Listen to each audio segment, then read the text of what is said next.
بالله من الشيطان الرجيم. بسم الله الرحمن الرحيم.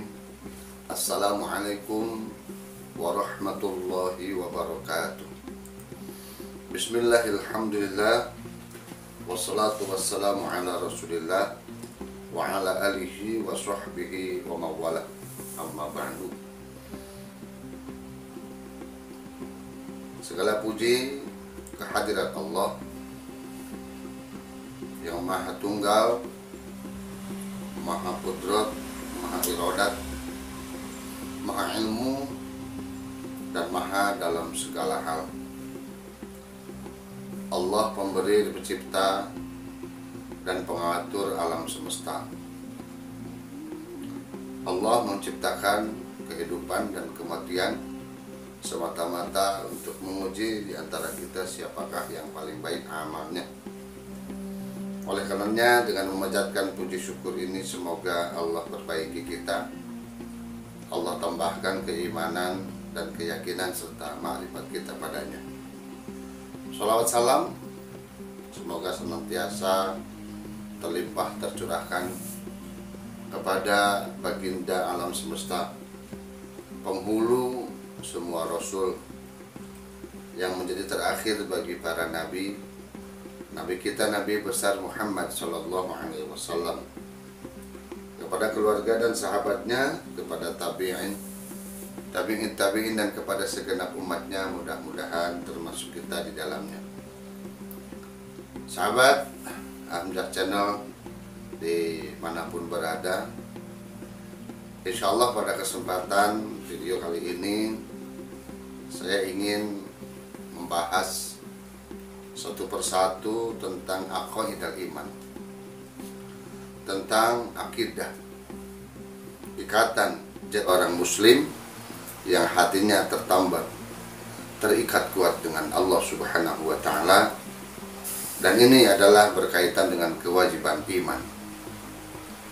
Maka dikatakan aqidatul iman adalah karena ikatan seorang mukmin yang beriman dengan Sang Khalik.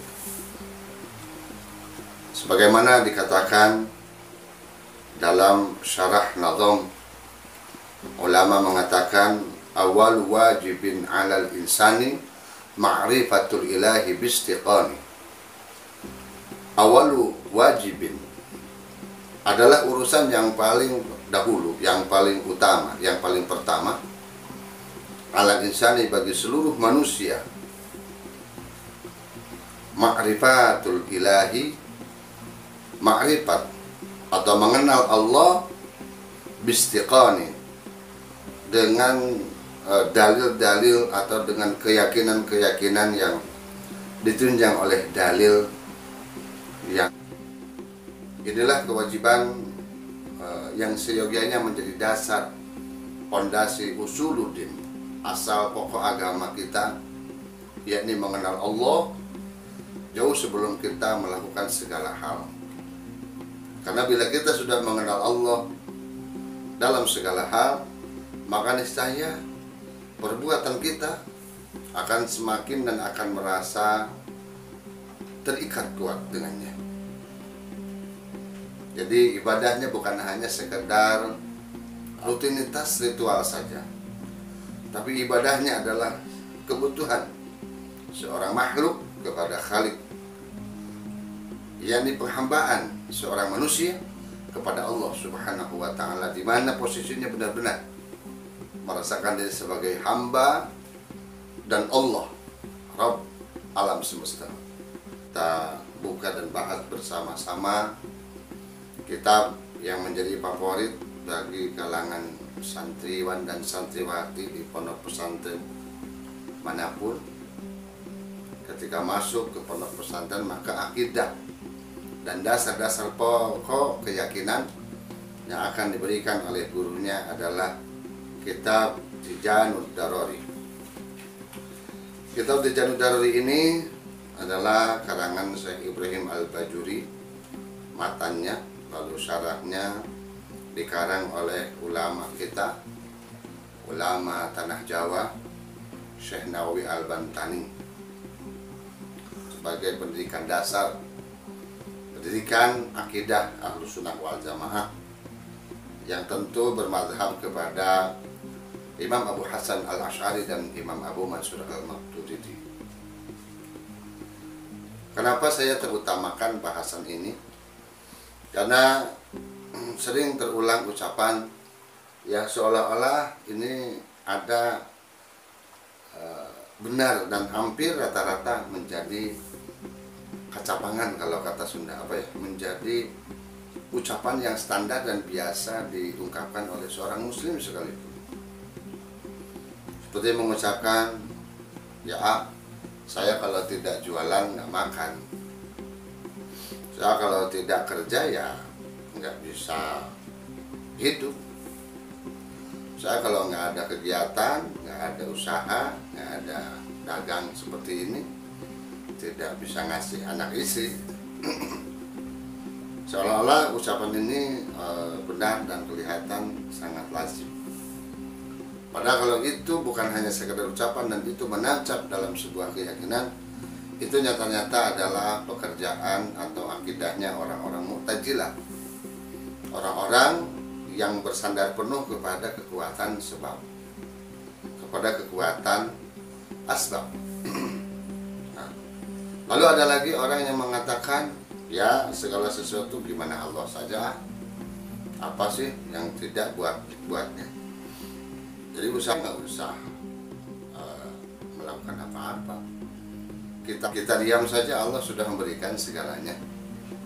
Jadi buat apa capek-capek kita ikhtiar? Buat apa capek-capek kita melaksanakan sebab atau usaha? Toh hasil intinya semuanya adalah bergantung kepada Allah. Itu namanya Jabariyah. Jabariyah ini terlalu menekankan hakikat, melupakan akan adanya sabab dalam kehidupan kita. Kasab usaha ini tidak ada. Nah, Ahlussunnah wal Jamaah yang saat ini kita akan bahas, yang dipelopori oleh Imam Abu Hasan Al-Asy'ari, itu menengahi atau keyakinan yang terlalu berat ke asbab dan terlalu berat ke hakikat. Inilah konsep yang ditemukan dalam Ahlussunnah wal Jamaah, yakni keyakinan di mana seseorang itu harus melakukan sesuatu usaha, namun setelah usaha dia juga harus bersandar penuh kepada iradah dan qudrat Allah. Karena kullu ijad, setiap yang sudah berwujud itu billah. Manusia dalam kategorinya punya hak dan usaha. Nah inilah dalam keseharian yang harus kita tanamkan, bahwa semuanya kita harus berusaha. Undang-undang syariat, undang-undang agama, undang-undang dalam kehidupan kita sehari-hari, baik cara kita melaksanakan amaliyah, cara kita menghasilkan uang, cara kita menghasilkan hasil sesuatu dari usaha kita, harus sesuai dengan manajemen duniawi, harus sesuai dengan manajemen tuntunan agama yang bersifat syariat, bersifat luar.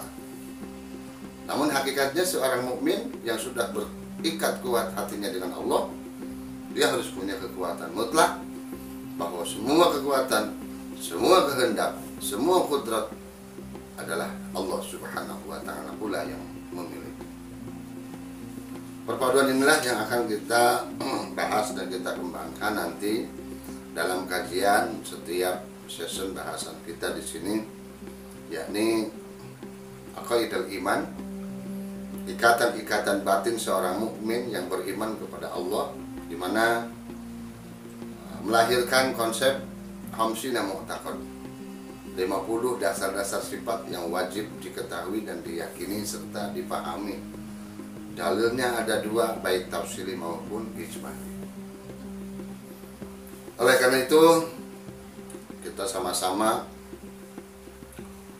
yang di rumah mungkin bisa mengikuti satu persatu kalimahnya, atau dengan secara dialek logatnya bisa diikuti.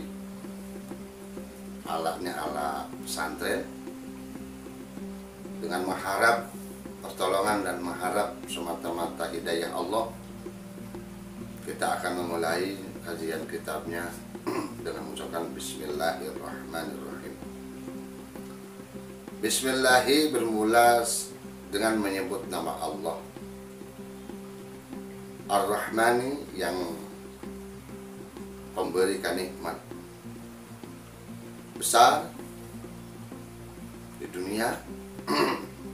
Ar-Rahimi yang memberikan nikmat kecil atau nikmat yang detil, nikmat yang cabang, nikmat yang halus di akhirat. Alhamdulillah, segala puji lillahi, milik Allah, Rabbil alamina, pencipta semua alam, dari mulai alam hayawanat, alam jamadat, Allah pencipta. Wassalatu, sekalian rahmat, wassalamu dan sekalian salam, ala rasulillahi, semoga atas senantiasa atas Nabi kita, Rasul kita, Nabi Muhammad sallallahu, semoga Allah berikan rahmat alaihi padanya, wasallama, dan semoga senantiasa melimpahkan keselamatan untuknya. Wa ba'du, setelah membacakan basmalah, hamdalah, tasliyah dan taslim, wa yaqulu faqir rahmati rabbih, maka berkata orang yang mengaku paling butuh dengan rahmat Allah. Al-Khabir, Al-Basir. Al-Khabiru, sifat Allah yang memiliki kewaspadaan. Al-Basiru, yang memiliki pandangan basirah, luar dan dalam, atas dan bawah, belakang dan depan, kanan dan kiri, jauh dekat, semuanya Allah basirah, melihat. Siapakah dia yang membutuhkan rahmat Allah senantiasa? Ibrahimul Bajuriyu, Syekh Ibrahim dari Bajuri, kampung Bajuri, daerah Mesir. Bismillahirrahmanirrahim. Selalu para ulama, para pengarang kitab atau mu'alif kita sebut, mengawali karangannya dengan Bismillahirrahmanirrahim, mengawali tulisannya dengan Bismillahirrahmanirrahim. Ada dua pokok yang mendasari beliau-beliau para ulama rahimahumullahu ta'ala wa nafa'na wa iyyahum memulai karangannya atau memulai tulisan kitabnya dengan bismillah. Pertama, dalil yang pertama karena ittiba'an lil kitabil aziz, karena ittiba, anut, manut, nurut, ikut kepada Al-Quran Al-Aziz, Al-Quran yang gagah. Sebab setiap awal surat, kecuali surat Al-Baro'ah atau surat Taubah, selalu diawali dengan Bismillahirrahmanirrahim. Tentu setiap Al-Quran yang kita baca adalah labdul munazzalu ala Muhammadin sallallahu alaihi wasallam lil i'jadi bi aqsari suratin minhu al-muta'abbadu bi tilawati. Al-Quran itu adalah lafadzul munazzal, kalimah-kalimah yang diturunkan oleh Allah kepada Nabi Muhammad sallallahu alaihi wasallam sebagai mukjizat kepada Nabi kita dan menjadi ibadah. Nilainya, pahalanya adalah sunnah untuk siapapun yang membacanya Al-Quran. Kalau baca Al-Quran adalah sunnah dan Bismillahirrahmanirrahim bagian daripada ayat-ayat Al-Quran, maka otomatis Bismillahirrahmanirrahim pun di sini hukumnya sunnah, mengandung keuntungan yang luar biasa, melahirkan dampak kemuliaan juga kepada pembacanya. Ini dalil pertama. Yang kedua, dalil yang dipakai menjadikan dasar para ulama memulai karangannya dengan bismillah, karena kata Rasulullah sallallahu alaihi wasallam, kullu amrin dhibalin la yubda'u fihi bi bismillahirrahmanirrahim bahwa aqta. Setiap segala sesuatu yang baik menurut pandangan agama, apabila tidak dimulai dengan bismillahirrahmanirrahim, maka sesuatu itu menjadi berkurang kebaikannya. Ada yang menyebutkan bahwa akto terputus dari kebaikannya. Ada lagi yang lebih parah, fahuwa azdam, seperti penyakit judam di dalam diri seseorang, penyakit lepra atau penyakit kusta. Tampan rupawan namun sayang, berpenyakit kustanya seperti itu. Makan itu baik untuk kekuatan ibadah. Apabila tidak baca bismillah, maka kebaikannya berkurang atau terputus sama sekali. Ngaji itu baik. Apabila tidak baca bismillah, maka kebaikannya bisa berkurang bahkan terputus sama sekali. Kita bersilaturahmi, kita bermusyawarah, kita membaca Al-Quran, kita membaca hadis, kita membaca sholawat, itu baik semuanya. Namun kebaikannya akan berkurang bahkan terputus bila tidak dimulai dengan Bismillahirrahmanirrahim. Atau kama qala Rasulullah sallallahu alaihi wasallam. Kalimat bismillah sendiri di dalam tauhid mengandung kalimah mutlak, yakni dengan menyebut nama Allah. Artinya muta'addi, seperti kita mau memulai segala sesuatu itu harus starter. Mobil itu akan bisa digas dan bisa melaju kencang, berjalan dengan baik apabila di starter terlebih dahulu. Maka bismillah sebagai starter orang yang beriman dengan menyebut nama Allah. Takdirnya dalam kajian anak-anak santri biasa dikatakan abtadi'u, aku memulai amri hada, urusan ini dengan menyebut nama Allah. Jadi Allah itu sudah ikut serta, Allah itu sudah disebut untuk memulai segala hal. Dan menyebut nama Allah itu dalam kalimat Arab disebut bismillah. Maka dari sini kita mendapat pelajaran betapa nama Allah sendiri mengandung kebaikan dan berpahala bila kita sebut. Menyebut namanya saja, tasmiyah namanya, menyebut ismul Allah, menyebut Allah, Allah, Allah, itu sudah mengandung kebaikan. Dan itu seharusnya menjadi awal dalam segala aktivitas orang muslim dimanapun aktivitasnya dan apapun pekerjaannya. Yang baik tentunya. Karena ada yang baca bismillah malah haram hukumnya. Baca bismillah mau nyolong agar tidak ketahuan, nah itu bismillahnya haram. Baca bismillah misalkan mau korupsi agar tidak ketangkep KPK, itu juga bismillahnya haram. Baca bismillah yang makruh ada, misalkan mau melakukan sesuatu yang makruh aridi, makruh dati, sifatnya di kamar, mau melakukan sesuatu yang pun, misalkan mau telanjangan, itu kan makruh aridi, maka bismillahnya pun makruh. Namun kebanyakan sisi pekerjaan kita bila diawal dengan bismillah itu mengandung kebaikan. Jadi menyebut nama Allah dengan sebutan lisan itu tidak sembarang. Mau buang air makruh, bismillah. Boleh menyebut nama Allah, tapi jangan sebut di sini. Sebut yang di dalam sini, di khawfi, di hati. Nyebut Allah, Allah, Allah dimanapun, kalau itu dalam hati, itu namanya zikir khawfi. Bismillahirrahmanirrahim, dengan menyebut nama Allah. Allah itu Ar-Rahman, pemberi nikmat di dunia. Kalau dalam bahasa kitab yang lain disebutkan Ar-Rahmanu, Ar-Rahmani, itu artinya Al-Mun'imu bijalail ni'ami. Allah pemberi nikmat yang pokok, jalail, jalal, besar. Apa itu? Islam, pemberi nikmat, itu nikmat besar. Apa itu? Badan, pemberi nikmat besar.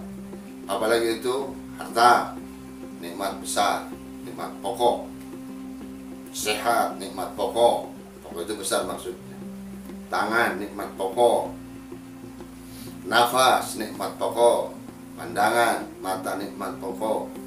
Ucapan, fasihatul lisan, itu nikmat pokok. Semuanya Allah memberi. Nikmat Rahman ini nikmat untuk semua yang Allah cipta. Maukah dia beriman atau dia maksiat, maukah dia itu kafir atau mukmin, semuanya Allah beri nikmat Rahman ini. Nikmat Rahman ini nikmat pokok. Semuanya yang pernah Allah cipta pasti dikasih nikmat ini, nikmat Rahman. Namun tidak semua dikasih nikmat Rahim. Karena nikmat Rahim ini kalau dalam bahasa di kitab lain, al-mun'imu bidaqaiqin ni'am. Allah memberi nikmat yang cabang. Dakikoh itu adalah detil, kecil. Artinya cabang. Bagi siapa ini? Bagi siapapun yang bisa melaksanakan, mensyukuri nikmat pokok tadi. Misalnya, diberikannya oleh Allah dia nikmat badan yang sehat, lalu kesehatannya dia jalankan untuk taat, dia jalankan untuk sesuatu yang bermanfaat, maka kesehatan itu akan membuahkan nikmat rahim, nikmat cabang. Apa itu? Sorga. Apa itu? Nikmat sorga. Apa itu? Bidadari. Apa itu? Balasan-balasan yang indah di sorga. Itu namanya nikmat rahim. Makanya nikmat rahim itu dikatakan nikmat kecil. Kenapa? Karena ini nikmat cabang dan semakin sedikit yang menerimanya. Hanya bagi orang-orang yang beriman, taat, dan bisa menjalankan fungsikan semua pemberian Allah yang rahman. Harta Allah beri, semua dikasih rata. Ya walaupun beda-beda, ada yang sedikit, ada yang banyak. Nah, akan berbuah nikmat rahim apabila harta itu dibelanjakan, dijalankan, difungsikan untuk sesuatu yang baik dan bermanfaat tentunya, yang mentaati perintah Allah Subhanahu wa taala. Jadi sering disebutkan dalam arti di sini, rahmat itu digambarkan dalam analogi itu 100. Yang satu Allah berikan kepada penduduk bumi yang hidup di dunia semuanya, maksiat, taat, mukmin, kafir, muslim, yang lain semuanya diberikan. Sehat Allah berikan sama, harta Allah beri yang sama, jasa, pandangan, mata, telinga, semuanya Allah beri. Namun rahim tidak semua Allah beri, tergantung apakah dia bisa mensyukurinya semua yang diberikan. Apakah dia menjalankannya dengan taat, apakah dia menjalankannya dengan syukur, mengalihfungsikan semuanya kepada hanya apa-apa yang diridhai Allah Subhanahu wa taala. Maka bercabanglah nikmat rahim, yakni nikmat yang akan Allah berikan kepada siapapun yang bisa bersyukur padanya. Nah, itu jumlahnya 99. Bayangkan saja, nikmat satu saja yang Allah berikan rata bagi seluruh penduduk bumi, ini sudah indah, sudah megah. Kita sudah bisa menyebutkan si Anu orang terkaya di dunia, si Anu orang terkaya di Indonesia, si Anu paling banyak tokohnya, si Anu paling banyak kendaraannya, si Anu paling banyak deposit dan uangnya di dunia. Padahal itu cuma satu jumlahnya. Tapi kalau kita renungi, karena jumlahnya satu, tetap aja yang nyamannya dunia, kata Rasulullah SAW, kalau diibaratkan diberikan emas satu kali, satu empang, akan minta empang kedua. Karena jumlahnya satu. Meskipun kaya sekaya apapun di dunia, tetap saja akan ada yang merasa kurang. Kecuali kalau mulut sudah dimasukkan dengan tanah, artinya sudah di alam kubur, baru selesai keinginannya. Kenapa kalau sedemikian kurang padahal berlimpah, padahal setelah berkecukupan, kata kita? Kenapa? Karena memang jumlah aslinya satu. Rahman itu jumlahnya cuma satu untuk semua. Beda lagi dengan rahim. Kalau rahim ini 99 untuk sedikit menerima, untuk sedikit yang bisa mensyukuri kehidupannya, yang bisa menjalankan fungsi nikmat yang tadi gede, untuk menjalankan ibadah, mengabdi, bertaat, menghamba kepada Allah, memberi manfaat kepada sesama makhluk Allah. Bismillahirrahmanirrahim. Itulah intisari daripada awal memulai kita kajian ini. Alhamdulillahirabbil alamin. Alhamdulillah, segala puji lillahi, itu ada 3. Kalau dalam bahasa alat, ya, bahasa alat itu ada 3. Lam lil istiqaq, hak Allah. Kedua, lam lil milki, milik Allah. Atau lam lil istighraq, tetap punya Allah. Siapapun kita yang dipuji, itu hakikatnya pujian itu kepada Allah. Siapapun manusia yang mendapati pujian-pujian dan mendapati anugerah-anugerah, pada saat orang lain memujinya, itu hakikatnya kepada Allah. Jadi dihina, menghina Allah, dipuji, memuji Allah. Karena apa? Karena Allah lah pemilik puji. Aku makin hari makin ganteng aja, alhamdulillah. Memang segala puji bagi Allah. Ada banyak dikatakan orang-orang terdahulu yang mungkin terlalu gila pujian, dan akhirnya pujian itu menyesatkan sampai ada doanya khusus ketika menghadapi pujian agar pujian itu tidak menjadi malapetaka bagi kita. Ketika dipuji, bacakan Rabbi la tu'akhidni bima yaqulun waghfir li ma la ya'lamun waj'alni khairan mimma yadhun. Ya Allah, jangan kau ambil dariku sesuatu apa yang mereka ucapkan. Waghfir li ma la ya'lamun, ampunlah apa yang mereka tidak ketahui dariku. Waj'alni khairan mimma yadhun, dan jadikan hamba lebih baik dari yang mereka sangka dan mereka pikirkan. Itu doa ketika kita menghadapi pujian. Karena banyak orang yang selalu ingin dipuji, lalu Allah mengambil sesuatu dari pujian itu. Lupa diri, lupa daratan, menjadi lupa sebab, menjadi lupa bahwa ini adalah amanah Allah. Banyak.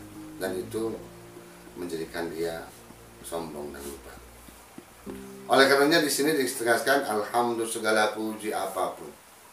Puji qadim lil qadim, puji Allah kepada Allah, sebagaimana kata Allah la ilaha illa ana, tiada Tuhan selainku. Itu puji Allah kepada Allah. Ada lagi puji Allah kepada makhluk, seperti Allah memuji kepada Nabi Ibrahim dengan Khalilullah. Allah memuji kepada Nabi Musa dengan Kalimullah. Allah memuji dengan kepada Rasulullah Muhammad SAW dengan sebutan Habibullah. Itu adalah pujian-pujian Allah kepada makhluknya. Ada lagi pujian kita kepada Allah dengan memuji subhanallah, alhamdulillah, Allahu akbar, la ilaha illallah. Dan ada pujian makhluk kepada makhluk. Puji kita kepada kita, puji hadis lil hadis. Kamu makin hari makin ganteng aja. Semoga ajengan makin hari makin tambah mulia. Masya Allah, luar biasa.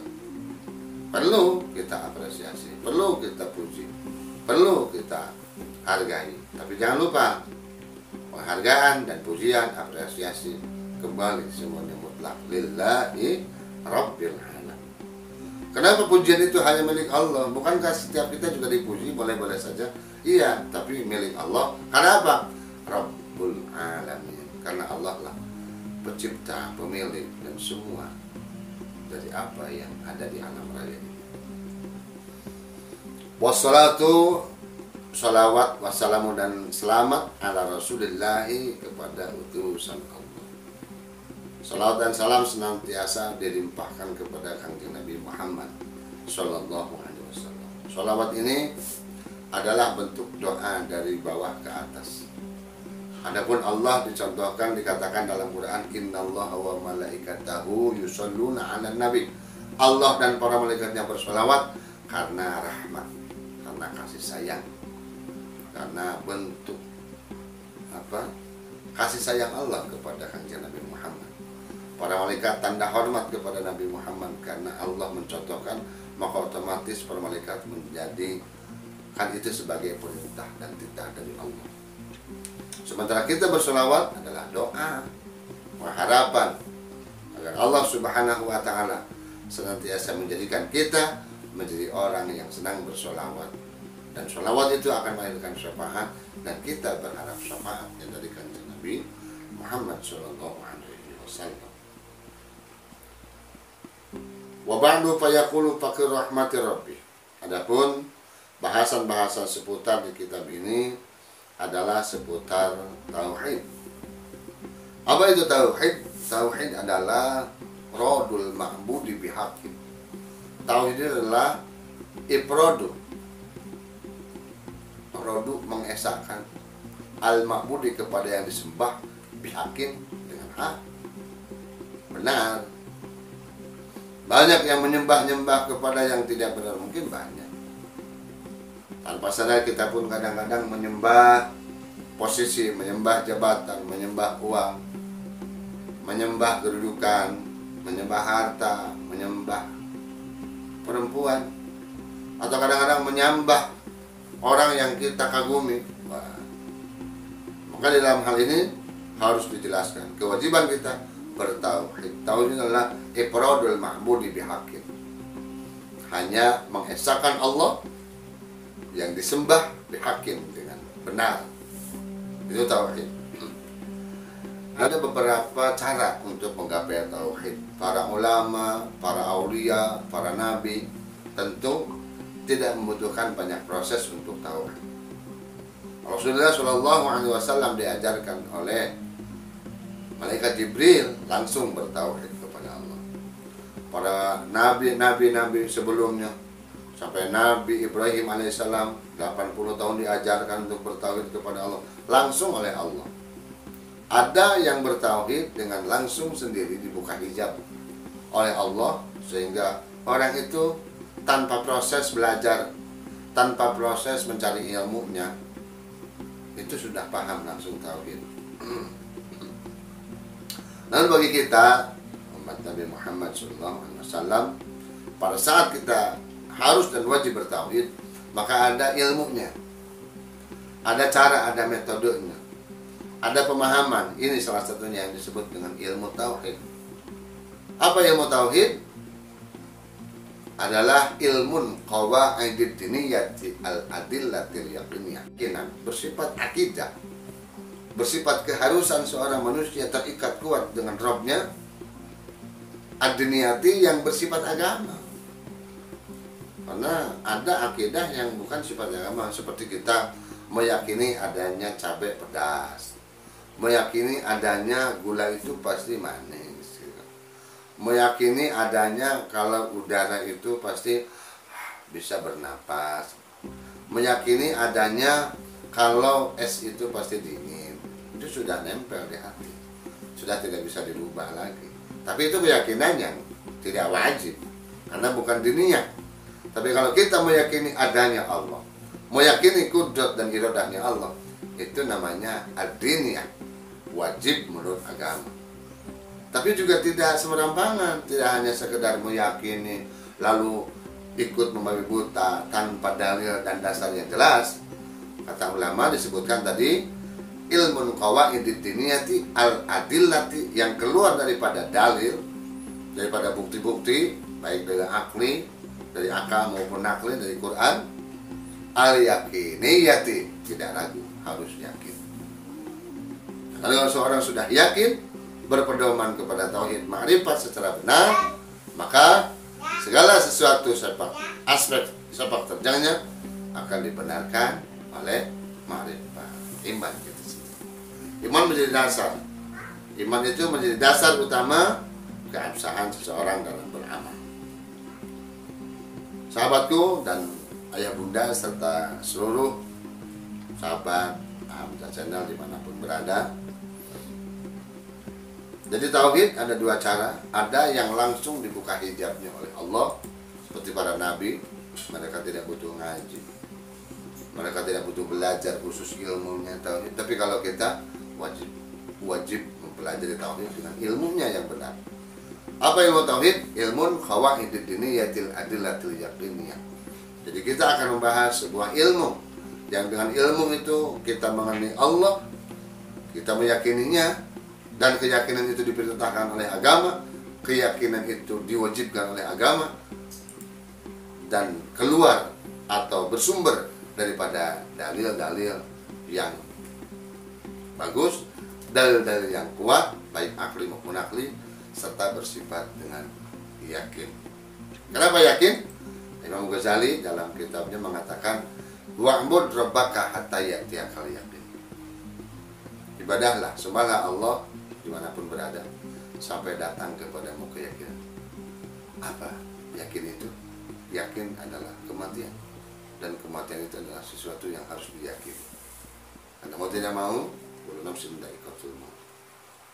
Sahabat yang dalam hati Allah Subhanahu wa taala, Pada fase atau pertemuan berikutnya kita akan membahas dari mulai sifat awal, sifat pertama, wujud, qidam, baqa, mukhalafatul hawadis, keminasi wahdaniyat kudratil zat sampai akhir nanti. Semoga Allah berikan kepada kita pemahaman dan semoga Allah berikan kepada kita keyakinan, kekuatan untuk berkeyakinan memarifatkan diri dalam akidah yang benar, akidah yang menuntun kepada jalan kebaikan, akidah yang menuntun kepada kita untuk berjumpa bersama baginda Rasulullah sallallahu alaihi wasallam. Allahumma shalli ala Muhammad ya Rabbi shalli alaihi wa sallim Rabbi fanfa'na ببركتهم ودين الحسنى بحرمتهم وآمتنا في طريقتهم ومعافاتي من الفتن يا رسول الله سلام عليك يا رافع الشأن والدرج أطفأت يا جيرة العالم يا أهل الجود والكرم. Semoga Allah berikan manfaat kepada saya dan kepada semua para penyimak dan pendengar di manapun berada. Semoga Allah berikan kepada kita juga kekuatan untuk selalu memegang taufik dan hidayah dan selalu berakidah dengan akidah yang baik dan benar, yakni Ahlus Sunnah wal Jamaah sesuai dengan manhaj Nabi dan para sahabat. Semoga Allah jadikan kita sebagai pengikut setianya para nabi dalam akidah Ahlus Sunnah wal Jamaah. Sekian, wallahul muwaffiq ila aqwamit thoriq, wallahul hidayah wa taufiq wal afu minkum. Tsumma assalamu alaikum warahmatullahi wabarakatuh.